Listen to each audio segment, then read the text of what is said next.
What's up, everybody? It's the Elbows Up podcast. We've got AJ's not here because that's why I'm doing this intro. AJ had some stuff to take care of tonight, so we're running solo this evening. But we've got a pretty special guest on. We wanted to get him on. He was actually one of the first ones that we thought about that when we started this deal back up. Cody Sommer from Mansfield Raceway Park or Speedway Park, and the man behind uh, the race out in St. Louis. Huge races at Mansfield. Welcome to the show, bud. Hey, how's everybody doing? Appreciate you having me. Well, some people may not know you. I really, to be honest, don't know you very well. I got my first experience of you at Indy Indoors, and I was really. I mean, obviously that didn't go the way that everybody wanted it to, but I was very impressed with the way everything was done. And I was like, man, we need to figure out a way to keep this guy in short track racing. If you could, what's your background within the realm of racing in general? Um, well, I guess to what you said with the indie deal, yes, that didn't exactly go the way I had planned for it to go, but in a lot of ways it did. I mean, you having good things to say, and a lot of people did compliment a lot of things about it, but we had some issues happen with that event that really now I probably would be able to just learning some of the things I have, but. To answer your question, history and background, a lot of people really don't know that part of me. They just know the recent part of me, the last um,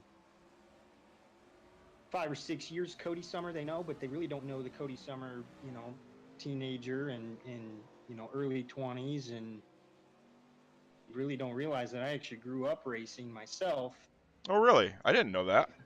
and grew up in Central Illinois, and I actually am one of those types of people that split North Carolina to pursue a passion and career in I wanted to be in NASCAR. I wanted to race for a living, and I was this good old boy. He grew up in a town of 600 people, and um, moved to just packed my bags up one day after my dad basically and we used to race dirt late models, and he basically said, we can't do this anymore. So I kind of said, well, I don't want to quit racing. So packed my bags, moved down there, and other things happened. But really, my racing background, started when I was 15, and I drove dirt race cars myself throughout the Midwest.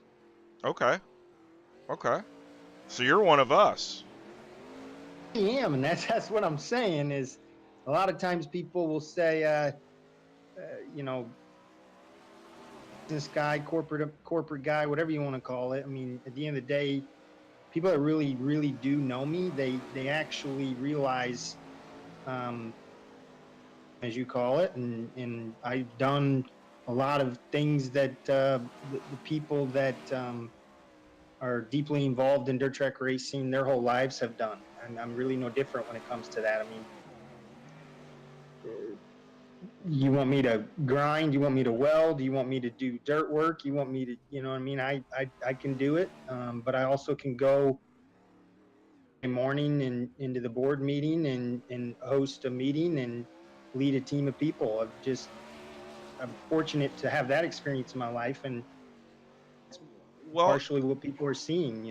and I'm extremely and I'll be real honest. I'm extremely impressed with the fact that because there's not many people in our world, and I say our world, and you're obviously included into that, but there's a lot of people in our world that can't do the grind work, the mounting the tires, the doing everything, and then also going into the boardroom on Monday morning and wear the suit.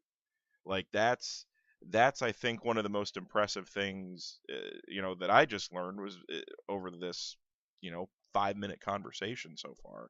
The and you can really, I guess now it makes a lot of sense of what people are seeing at Mansfield, at Gateway Dirt. The AJ had a question that I wanted to ask, and a couple guys on Twitter did too. That a lot of people are comparing you now to like the modern day Earl Baltus.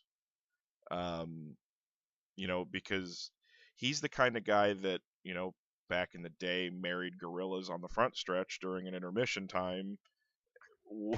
you know, what and whether anybody wants to admit it or not, you got 10,000 people plus to go watch a midget race on a basketball court. That's a hell of a promoting job. And I think everybody's pretty impressed on it. But like, where does a lot of these ideas come from? Is it just farming them yourself, or do you have a creative team, or how does that all work? Well, first off, I don't sleep much when I have an idea. That's where it starts. But what's interesting about I tell people all the time. I actually have um, something that I've titled myself. I don't believe it's a real thing or anything, but I've always told people I have idea man syndrome. I cannot help but to think about the next thing or what to do or what can be done to raise the bar or just make a splash. And that's just I like that. yeah, I don't know why I've always been that way, but I just kind of have. And it really fuels me, eat things and do things that are very buzzworthy, leave a big impact on people. I'm a moment type of guy. Nothing disappoints me more than if someone comes or does something that I'm involved with in it, and they didn't have a moment that they're remembering, and they didn't have a moment that they walk away with, never being able to forget. If they don't do that, I feel like I failed. So that's really DNA. And of course, in order to have a lot of great ideas, that also believes you probably have a lot of bad ideas that you've farmed out. So Probably. yeah, I'm no different. I've had a lot of ideas, um, uh, that I've tried some things that didn't work, and I've also you always want to surround yourself with great people. That's for sure. I mean, and I fortunately have been able to do that, and I always try to do that. And a lot of times, those great people around you will say, "What the hell? What the heck are you doing now? You don't." Oh, I mean, you can say hell. You can say whatever you want. We I can. I wasn't too sure, but um, anyway, to have people that you trust in your and circle. Honestly, I do. But it's good to have people you trust that you can bounce things off of, and you can, like myself, that has a lot of ideas, and uh, uh, I do a lot of work on those ideas, more than most people would, just for an idea. But that's also what you have to do in order to take an idea and create something out of it. Uh, indie was the Indie was a product of 4 years of dreaming and 4 years of thinking, and literally 4 years. And it it takes time sometimes to flush ideas out for them to actually come to fruition and be something. well, And sure, then during that flush out process, sometimes your idea doesn't ever, it doesn't ever surface, and you don't ever actually do it. sure. And the Dirt Million this last year, it was an idea that's been around for a long time, and timing's everything, and just situations are everything, and it was the time, and the idea surfaced, and it happened. And there's plenty more things that I want to do that we'll see if it ends up happening, the way we think it all will, or I do anyway, and go from there. But Well, I remember Landon had sent me or I'd seen on Twitter that he was going to St. Louis, and I was like, what in the hell is he going to St. Louis for? And then when I saw the morning those photos of a wing sprint car sitting indoors, I just went, "Oh, this could be awesome." Well, um, believe it or not, it was a very fabricated process. It was very well, thought out. It well, was and how close was the sprint car thing indoors to actually happening? I know the midget deal is I personally think that race is going to be much more instrumental in progress for midget racing, true midget racing, than what the Chili Bowl has in the last 10 years. So, I mean, but how close was the sprint car deal to actually coming to fruition? I mean, if I'm being honest, um, easy to wrap your head around that type of horsepower and that type of speed happening inside of a building on a fifth mile. So I wasn't really expecting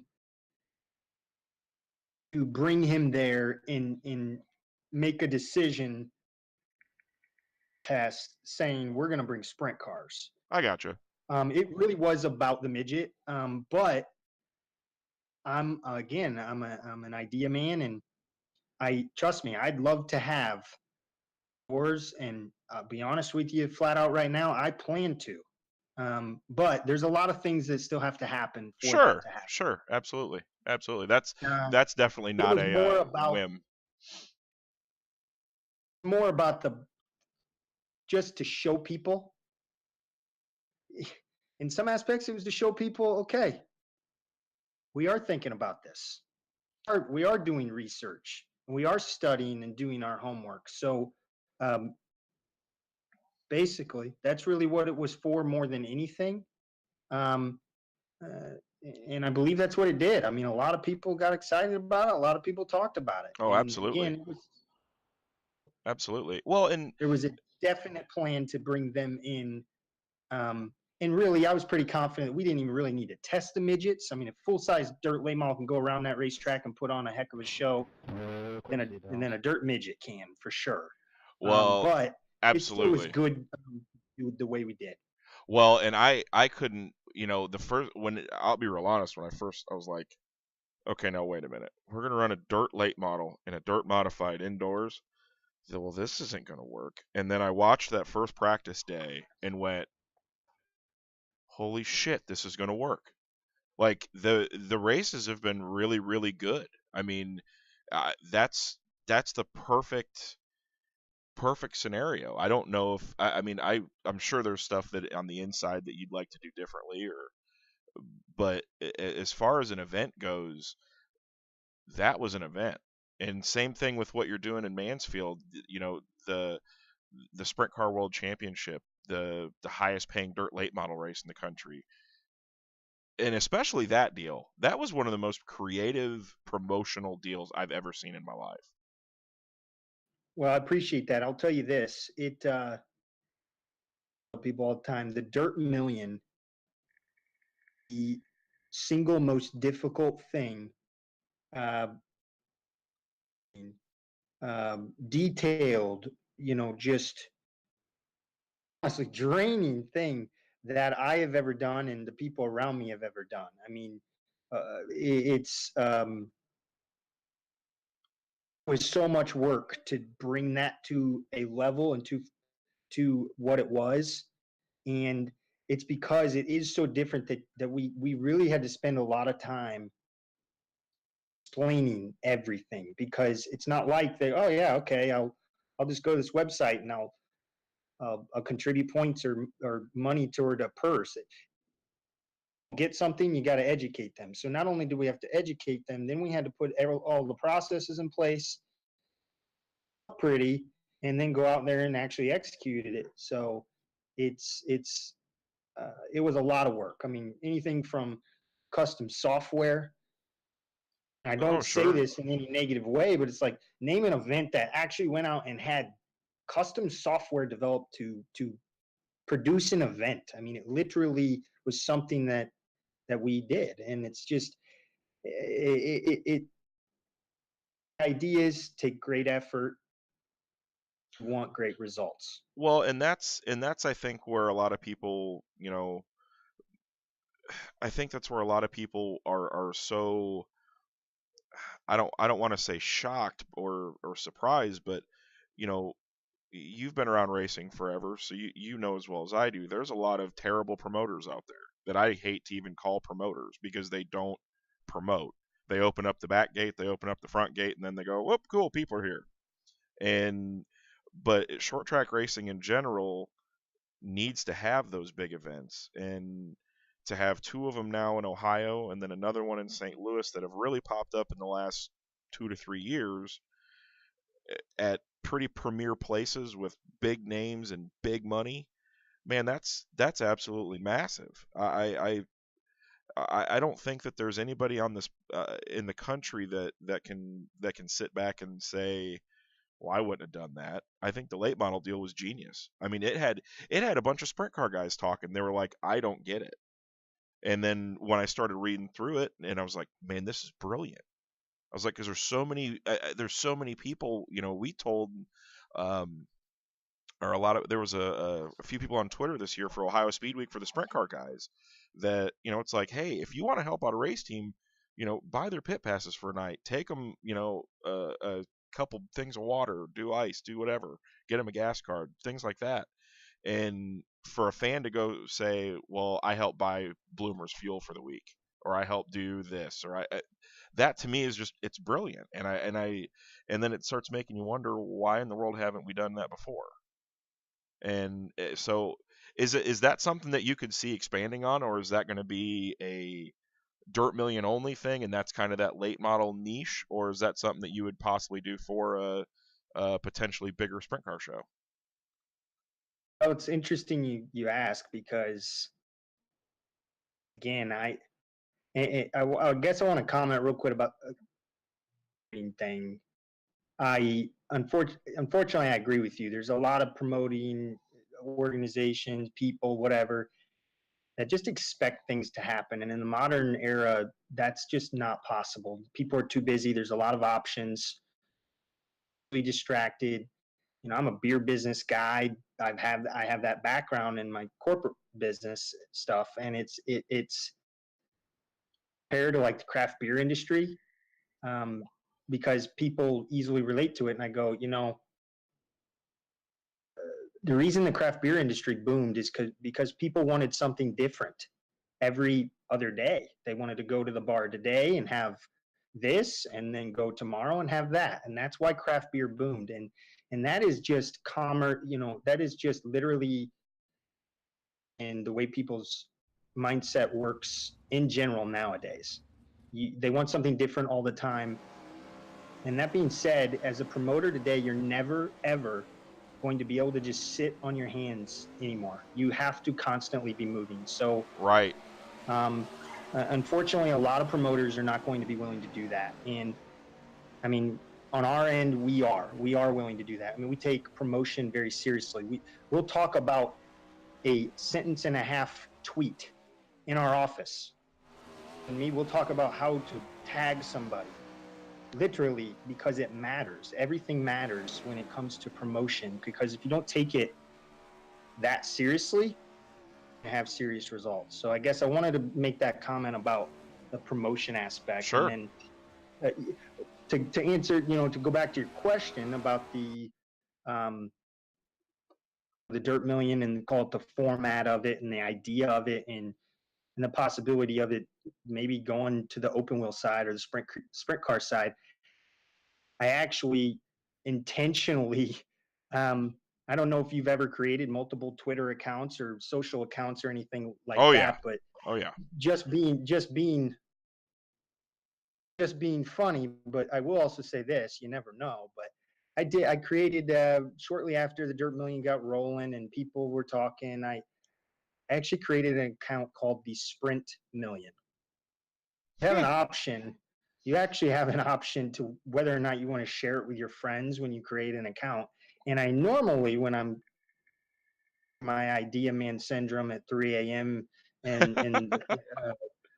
normally would select private. This is private. It's the developmental phase type of Sure. thing. And on that particular one, I actually selected public. Just interested and curious if anybody saw or said something. And Ironically, believe it or not, nobody really saw or said anything, and that doesn't necessarily mean anything. I'm just saying to possibly be able to do that. Pro World Championship made more sense to me uh, right now than the Dirt Million. It's easy to see that Dirt Late Model Racing they have 6-figure winning Right, purse right. events already. They have massive 3-day events, tons of them.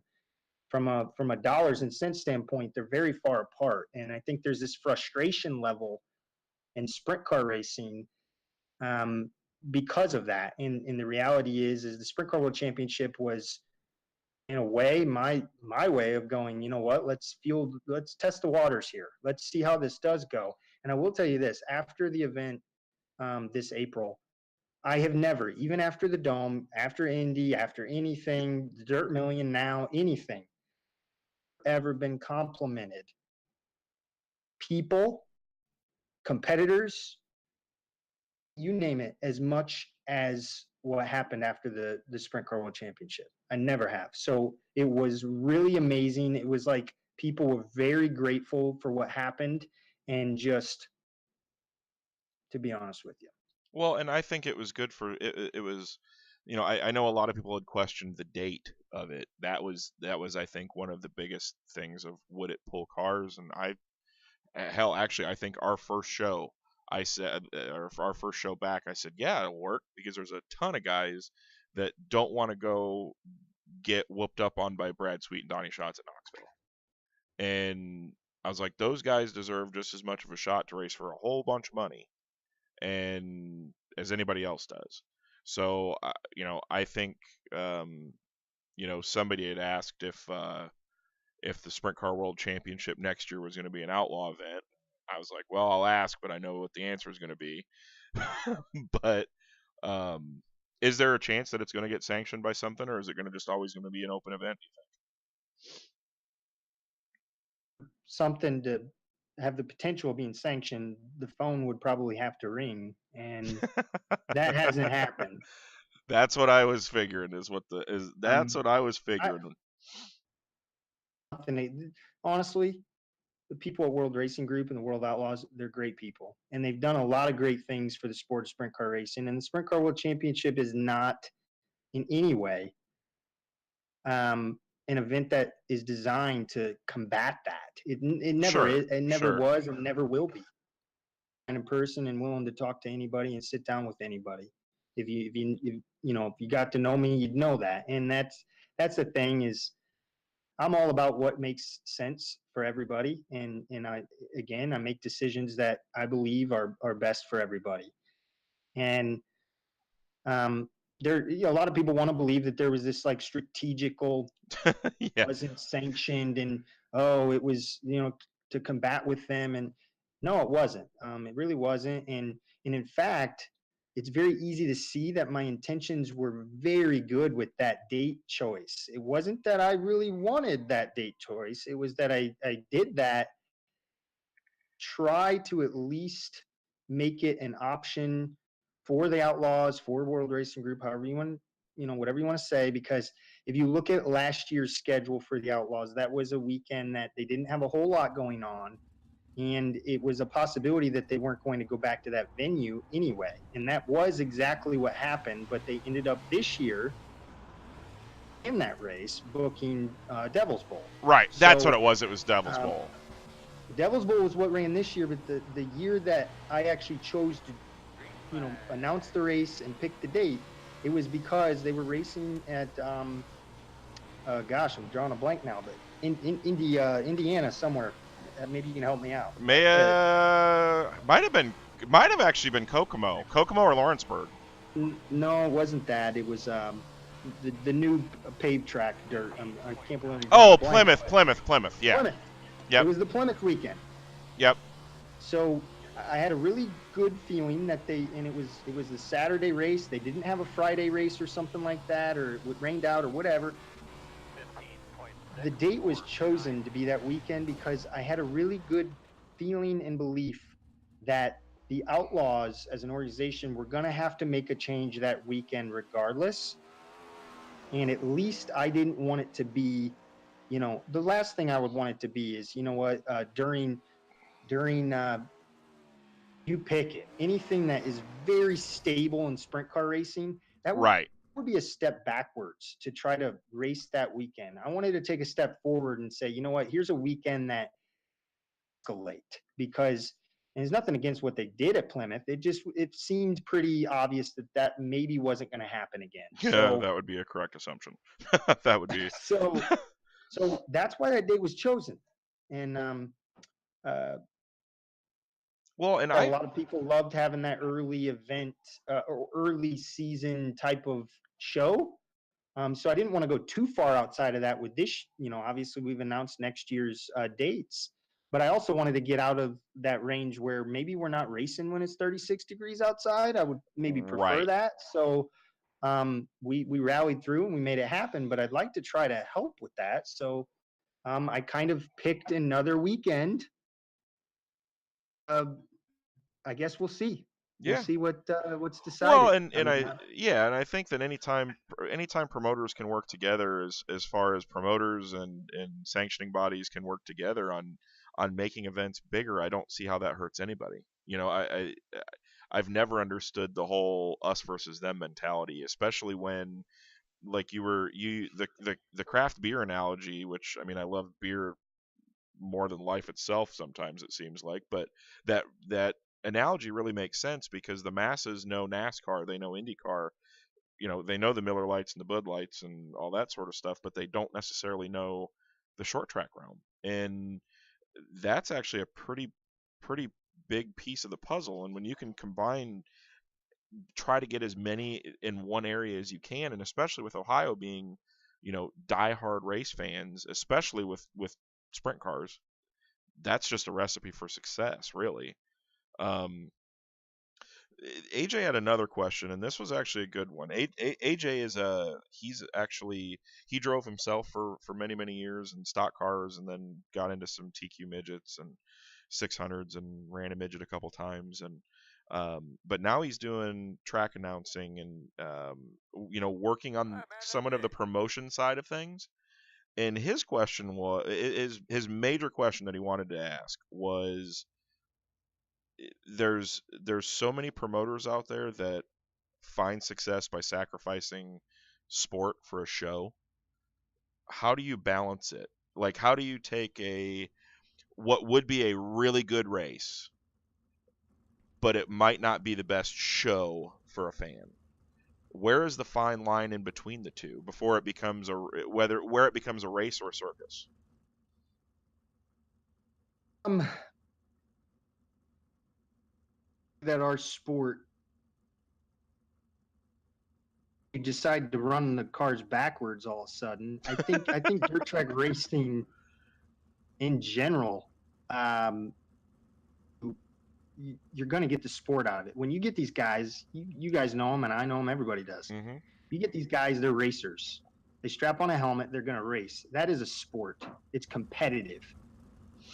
To give it their all, they're going to blood, sweat, tears it all the way down to the line.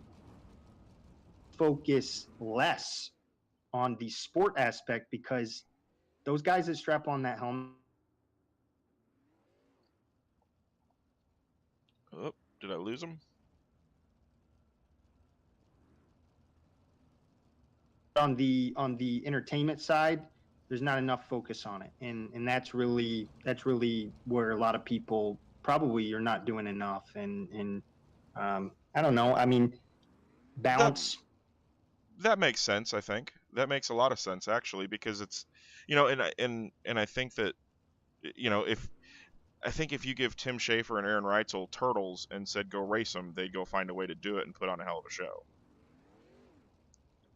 I agree with that. And again, now to have a turtle with a cool paint scheme or fireworks in the background, that's entertainment. I mean, that's the promotional aspect, and even does the turtle race backwards, or does the turtle race this turtle then that turtle? I guess my point is, I spend more of my time focusing on entertainment and promotion than I do competitive and maintaining, call it the integrity of where the dirt racing industry comes from, because I believe you get that out of the people that strap the helmets on regardless. Huh. Well, I mean, does, and I guess it's kind of the same. I guess kind of the same question. Does promoting a dirt late model race differ really in any way from promoting a dirt late model race? Like as far as fan bases go, do you have to do certain things differently for the sprint car fan that you do for the late model fan, or are there more that are intertwined than what we think? I think they're more intertwined than people think. I think the competitors are different and the way the teams operate are different. But I also think that the differences that I've noticed are, there's a lot of examples that sense. I mean, I get it. I mean, when you got dirt late model teams, a guy anywhere practically in the country could decide this Friday or Saturday to go race for 5,000 or $10,000, and some good money to start. One, you might not have a weekly racetrack, and two, if you do, it probably isn't paying that. And even if you got a regional series, it might be paying that. And it's like there's just not as many options on that side. So it's like it doesn't surprise me that the sprint car racing, call it industry, operates a little bit differently than the late models because of that. And that's more what I noticed than the fan side. The fan side, people want to be entertained, and again, I focus on the moments. I think sprint car fans enjoy moments. All fans do. I think there's more similarities than people would think and realize. But I'm sure I'd have a lot of people argue with me on that. Oh, well, I'm sure, Um, and that's all a passion argument there. I mean, you could, you go to the World 100 and you see the amount of guys that are there strictly to watch Bloomer lose or strictly watch, Brian Burkhofer pass him on the last lap. I've been to probably 10 different World 100s in my life, and the ones that I remember was Jeep Van Wormer ripping the back end off the race car, trying to chase down the leader, and Brian Burkhofer passing Bloomer with on the last lap. So it's moments, because but it's I'm entertainment, it's moments, and absolutely, they absolutely, leave you with an impression. I mean, the biggest it's kind of like this. I mean, if someone wants to argue with me that they're less similar than I'm saying, I believe what I've said. But here's maybe an analogy you can think. A lot. I don't know. Do you like a blonde or do you like a brunette? You know what I mean? It's like right. I think you learn to love a wing or an open wheel car, or you learn to love dirt late model with a wedge nose, and it's something that you're passionate about, so you automatically think less of the other. Well, and Again, blonde brunette analogy. If you love a blonde, you look at a brunette and it's just not as attractive to you. I think sprint car racing and late model racing, I think most fans look at it that way. And I can tell you from experience, I didn't grow up around sprint car racing. I grew up around in the heart of UMP country, around open wheel modifieds and dirt late models. And it has been naturally. I prefer to watch a dirt late model race, but I will tell you that over the course of obviously the last couple of years, especially, um, I have grown to really love the sprint car stuff. I've seen some amazing races, yeah, you've and you've I've had seen some some amazing wheelmen races. in I've seen some drivers do some things that I watch a race. It maybe wasn't even the greatest race that I've ever seen, but I watched an individual on the racetrack do something that I've not seen somebody else do, and it makes me just go, wow, holy cow, look at what this person did. I mean, Aaron Reitzel, for example, with the Sprint Car World Championship. Never Oh, seen somebody drive so hard into a corner in my whole life, and you could feel him under the helmet, literally giving it everything he could to get to Tim Schafer, and he did. And when you thought he was out, he was back in, and it didn't happen for him. But you know what? That was a moment. That was just a moment, and it makes you fall in love with sprint car racing for Well, sure. and that's I think Aaron Reitzel is great for. There's a ton of guys that are, but that race to me was special because that was I'd seen Aaron Reitzel race a lot before, but a lot of people in Ohio hadn't. And when you see a guy that early in the year drive that hard for that amount of money and it didn't matter if that race paid $1 to win, he was going to drive that car that hard anyway. And that's I think where you know sprint car racers and late model racers, we're all the same. We're all the same, and I think people forget a lot of times, and I'm guilty of it too.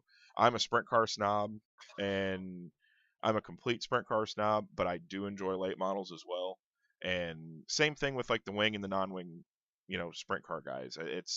It's an argument that's going to go on forever that I don't really know if there's a solution or if there's uh, you know anything that could be really done differently. But I think it's interesting to from your point of view that it's the blondes and brunettes thing. It makes a lot of sense. Um, Makes a lot of sense actually. Now that I think about it, and I think about blondes and brunettes quite a bit, so that actually works. That actually works for me. What I know you guys got Gateway Dirt coming up. What I mean, that has got to be the most monumental task to take a building that sits dormant for 330 days a year and then turning it into a racetrack at the snap of a finger and just going racing. I mean, when do you guys physically start working on the racetrack? When do you start getting everything ready to go? How big of a task is it to I mean, even with like concessions and everything else, what all do you guys have that you going on? So it is. It's a massive undertaking, and it's a year-round project. Whether it be just the promotion, driver registration, um, engagement all around, the streaming, the venue in itself. It kind of has its own set of tasks because it's such a big building, and you're literally racing a vehicle indoors, so it takes a lot. And then you're in a downtown city market, so now you have to talk about closing street lanes and filing the permits to do that, and one-way streets, and communicating and putting the processes together to do that, and host hotels because again you're in a downtown market, and they're gonna sell out. And then you've got parking lots, and then you've got your vendors. um, Fortunately, on the food and beverage side, they kind of don't. I guess I say fortunately, they don't really promoters or anybody, to touch that or have anything to do with it. So I don't really, Well, that's we don't good at really have to least. worry about that. On the Mansfield side, of course, we do, but on the Dome, it's really about a lot of other things that, of course, with a lot of events you don't have to worry about. I mean, I'll give you another one. Literally, it's past 8 o'clock at night. Works in the office, just walked out. She's been scheduling social media literally for weeks. We do a deal in our office we call 60 days of Gateway. For 60 days, you see just daily. There's not a single day that goes by that you do not see activity accounts.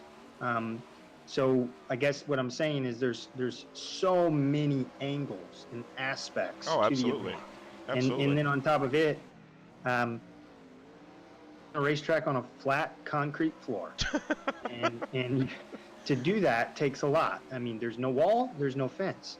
I got 30 fence poles. Literally, I can look up at a security camera right now in my building here at Mansfield where we're prepping for the Dome. 3 people out there building fence poles, extra fence poles, to prepare for spares and backups. You know, year after year, you damage a few here or there, but I'm Sure. preparing 30 extras this year just because I want to be extra, extra. So my point is, it's just there's always something going on, and it's 8 o'clock at night, and this is happening. So can you imagine what 10 a.m. looks like, It's a lot. and 3, 4 p.m. So Well, and I'm gonna do my best to get out there for that this year. The first year I wanted to go, and I was like, I don't know. And then the second year I really wanted to, but a few things came up. And this year I think this year might be the year I see if I can get Baden to fire the plane off and we fly that way, because it's one of those events that I like. I'm an event guy. Like, the reason I love the World of Outlaws, and the reason I love those kind of races, and Knoxville, the King's Royal, your stuff, is the event of it. Like, you walk in the place and you can just feel it, and that's the kind of stuff that I love, and I'm glad that it's progressing and getting bigger and better each year. So hopefully I will see you in St. Louis. Hopefully. I'm looking I hope forward so to it too. I though. mean, get out there. There's nothing like it. I'm telling you, as a racer, again, you know it now because I've told you I'm a racer, and I live for those moments, and I live for just door to door, just uh, and nothing produces it like that event there. I'm telling you, it just nothing is like being there. It's just an environment that you just can't explain, and um, for a lot of that's because of the environment that we have. We have a roof, and it's also this Well, year, but it's December, and there's just not. It's all eyes. All eyes are on you, and it's from from all aspects. It's just amazing. and I'll tell you, I worked for Tucker Klossmeyer for Indy Indoors, and I just remember getting there and going, okay, this is kind of cool. You're sitting there on, oh, what road is it? Sitting there basically on that one lane road, and I'm sitting on the side of the road on a four wheeler, pushing a midget down the road to go into Bankers Life Fieldhouse to go race a midget. I'm like, this is awesome. This is and the amount of people that were walking around from PRI going, okay, so this is fine. This is real. This is actually happening. And those are the kind of, even though that deal was different, we'll put it that way, is it still was something that got everybody thinking. And you know, sure, I mean, I wish we could go run the world's biggest midget race inside of Lucas Oil, but I don't see that happening. But I've that tried. I've tried. It's not happening. oh, So I know. I figured with the way that with how much you've worked on this stuff, that's exactly what there was some sort of plan for it. Um, wish it would have happened, but you know, may, maybe sometime before I'm dead, we can we can somehow, some way, somebody can make it work. But well, we're getting ready to come up on the hour mark, and it's been great having you. I've learned a lot. Like I said before, I've from a promoter standpoint and everything else, from you guys' social media presence. Me and my close group of friends, we talk a lot about racetracks that are big on social media, that are big uh, in promotion, and those are the racetracks we like to go to. And um, I appreciate. I can speak for everybody. We appreciate you, doing these things to make these events bigger and make them better, and it raises the bar for other promoters, because it's like, man, Mansfield's doing that, why aren't you? And we all appreciate it, and wish you guys the best in 2019, and hopefully we can see you at the Dome. gosh, well, I appreciate that, and yeah, hopefully we can see you. I'm looking forward to um, the first year of the Dome. It was just showing everybody.